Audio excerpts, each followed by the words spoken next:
যেভাবে সিপিএম ছেড়ে নেতাকর্মীরা বিজেপিতে যোগদান করছে তাতে কিছুটা হলেও আতঙ্কিত বাম শিবির।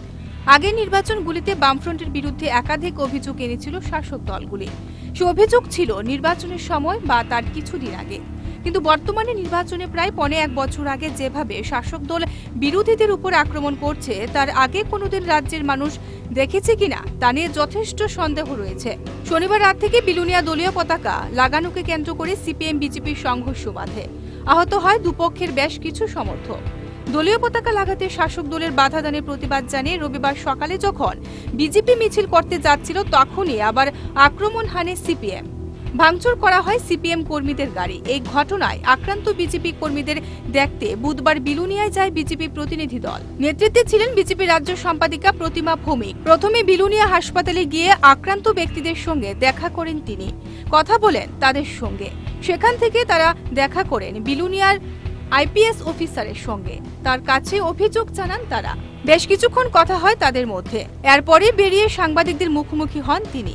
বলেন সিপিএম এর পরিকল্পনা মাফিক এই ঘটনা ঘটেছে। কমিউনিস্টের যেই মহাসচিব রয়েছেন বিজন ধর, ওনারা তো লেলিয়ে দিয়েছেন কার্যকর্তাদের এবং তারা একটা পলিসি নিয়েছেন যে আগরতলাতে শহর অঞ্চলে করবেন না, যেটা হচ্ছে গ্রামে গঞ্জে করতে হবে। আর বিলুনিয়া সাব ডিভিশন আগে থেকেই মানে ফেরোসাস এক সাব ডিভিশন, যে জায়গাতে সবচেয়ে মারপিট রাজনৈতিক সন্ত্রাস সবচেয়ে বেশি হচ্ছে। বিজেপি যে রাজ্য জুড়ে বাড়ছে তা দেখে ভয় পাচ্ছে সিপিএম। পর্যন্ত সেটা সিপিএম আতঙ্কিত, সিপিএমে আতঙ্কগ্রস্ত হয়ে ফার্স্ট স্টেশনে আমাদের কার্যকর্তাদের উপর আক্রমণ করছে। তিনি আরো অভিযোগ করেন যে সিপিএম চাইছে বিজেপি কিছু করুক, তাহলে সেটা মার্কেটিং করে বলবে বিজেপি খারাপ রাজনৈতিক দল, কংগ্রেসের মতো করছে। আসলে তাদের এই রাজনৈতিক ষড়যন্ত্রে আমরা পা দেব না, আমরা কোনো কার্য করতে দেব না।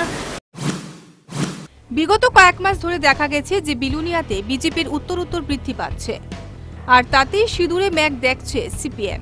বিজেপি করার অপরাধে এক নেতার বাড়ি ভাঙচুর চালিয়েছে সিপিএম এর নেতারা, এমনটা অভিযোগ করেছেন বিজেপি নেতার বাবা।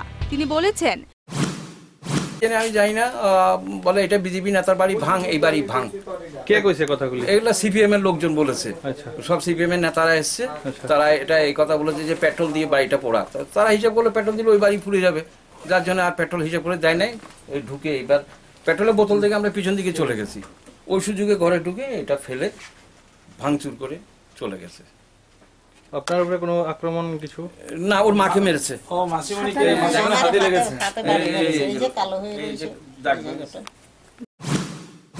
আর আজকের ঘটনাগুলি যেন মনে করিয়ে দিচ্ছে জোট সরকারের শেষ সময়ে ক্ষমতায় থাকার জন্য পেশি শক্তির আশ্রয় নিয়েছিল সেই সময়ের সরকার। তৎকালীন বিরোধী দল সিপিএম এর নেতা কর্মীদের উপর আক্রমণ নেমে এসেছিল, আর তার পরের বার নির্বাচনে মানুষ তাদের দিক থেকে মুখ ফিরিয়ে নিয়েছিল। আর সিপিএম এর ২৪ বছরের শাসনকালে দাঁড়িয়ে সিপিএম এর বিরুদ্ধে লাল সন্ত্রাসের অভিযোগ তুলেছে বিজেপি। জোট সরকারের দেখানো পথে বিরোধীদের উপরে পেশি শক্তির আস্ফোলন ঘটাচ্ছে তারা। আর এই সমস্ত ঘটনা কি তাদেরকে পতনের দিকে ঠেলে দিচ্ছে না? এত সন্ত্রাসের পরেও মানুষের মনে জায়গা করে নিতে পারবে তারা? উত্তরের জন্য কিন্তু অপেক্ষায় থাকতে হবে আর কিছুদিন। কথায় আছে অহংকার পতনের মূল। সেই ২৪ বছরের অহংকারই কি শেষ হবে বাম শিবির, যেমনটা হয়েছিল বাংলায় ২০১১ সালে? Bureau report, news vanguard.